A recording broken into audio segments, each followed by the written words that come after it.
Bismillahirrahmanirrahim. Hai, Assalamualaikum warahmatullahi wabarakatuh. Perkenalkan, nama saya Bima Novarina. Saya mengajar di SDN Sungai Lurus. Kali ini saya akan menjabarkan tentang mengapa kurikulum perlu berubah. Kita hari ini kita punya apa itu kurikulum. Yang kedua ada fungsi kurikulum. Yang ketiga ada mengapa kurikulum harus berubah. Yang keempat, menghadapi perubahan. Dan yang kelima ada kurikulum merdeka. Kita mulai dengan menu pertama, yaitu apa itu kurikulum. Kurikulum adalah seperangkat rencana dan pengaturan mengenai tujuan, isi, dan bahan pelajaran serta cara yang digunakan sebagai pedoman penyelenggaraan kegiatan pembelajaran untuk mencapai tujuan pendidikan tertentu. Hal ini sesuai dengan isi Undang-Undang Nomor 20 Tahun 2003 tentang Sistem Pendidikan Nasional Pasal 1 Butir ke-19. Menu kedua kita yang berikutnya ada fungsi kurikulum. Dari pengertian kurikulum tadi kita dapat mengetahui nih, fungsi kurikulum untuk peserta didik dapat menjadi acuan untuk belajar. Dengan adanya kurikulum, peserta didik mengetahui materi apa saja sih yang harus mereka pelajari dan juga pahami. Yang berikutnya, fungsi kurikulum untuk guru sebagai pedoman pengajaran pada peserta didik. Kurikulum memberikan patokan yang jelas tentang proses pengajaran, juga materi apa saja yang harus diberikan kepada anak didik kita. Yang berikutnya, fungsi kurikulum untuk kepala sekolah sebagai pemimpin penyelenggara pendidikan di sekolah adalah sebagai pedoman pengelolaan sistem pendidikan sehingga dapat menjadi patokan pengawasan kepala sekolah, juga indikator keberhasilan pembelajaran. Yang berikutnya menu kita, mengapa kurikulum harus berubah. Mengapa kurikulum harus berubah? Yaitu adalah karena perlu kita ketahui nih, zaman terus saja berubah, apalagi di era globalisasi seperti sekarang ini, yang mana terus menuntut persaingan yang tinggi dan ketat tanpa terkecuali bagi seluruh manusia. Salah satu pendukung untuk menghadapi perubahan adalah pendidikan.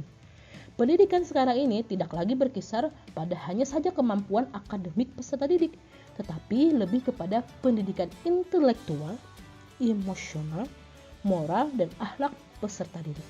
Nah, karena itu kurikulum juga dituntut untuk berubah sehingga dapat membantu menghasilkan pembelajaran yang dapat membantu menghadapi perubahan serta tuntutan-tuntutan di era abad 21 seperti sekarang ini, yang mana nantinya diharapkan nih dapat menghasilkan peserta didik yang dapat survive dan bertahan dan mampu bersaing di tengah era globalisasi. Nah, berikutnya bagaimana menghadapi perubahan. Yang pertama yang kita siapkan adalah niat dan tekad. Niat serta tekad merupakan salah satu faktor yang paling utama yang harus disiapkan. Meluruskan niat dan dalam menghadapi perubahan kurikulum agar dapat ikut serta menjadi agen perubahan kemajuan Indonesia. Sehingga dengan niat yang baik, semoga Tuhan membantu mempermudah jalan kita nantinya. Nah, selain itu juga tekad salah satu hal yang perlu ditanamkan agar kita tidak mudah menyerah dalam menjalankan kurikulum baru sebaik mungkin. Setelah niat dan tekad, kita juga perlu yang namanya belajar.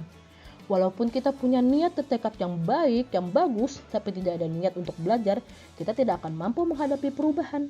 Dimana kita belajar bisa dengan mengenal lebih dulu nih kurikulum baru dengan terus menggali informasi tentang kurikulum perubahan.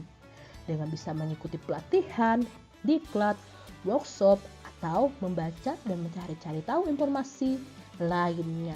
Yang berikutnya ada kerja sama. Walaupun kita sudah menguasai nih apa itu kurikulum perubahan, kurikulum yang baru, punya niat dan tekad yang bagus, tapi tidak ada kerja sama nih antar sekolah kita. Nah, karena itu kurikulum itu kurikulum perubahan kita ini tidak akan terlaksana dengan baik jika tidak adanya yang namanya kerjasama.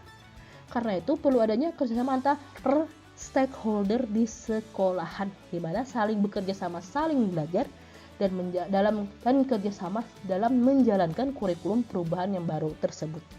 Dengan adanya kerjasama, pelaksanaan kurikulum yang baru pasti akan berjalan dengan baik nantinya di sekolah.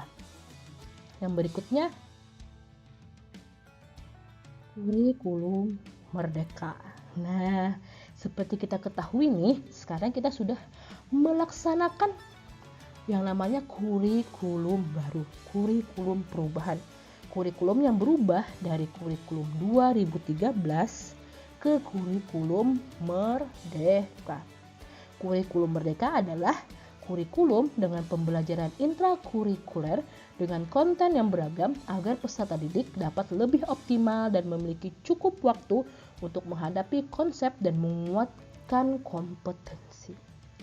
Kurikulum merdeka ini bertujuan untuk mengembangkan potensi dan minat belajar peserta didik.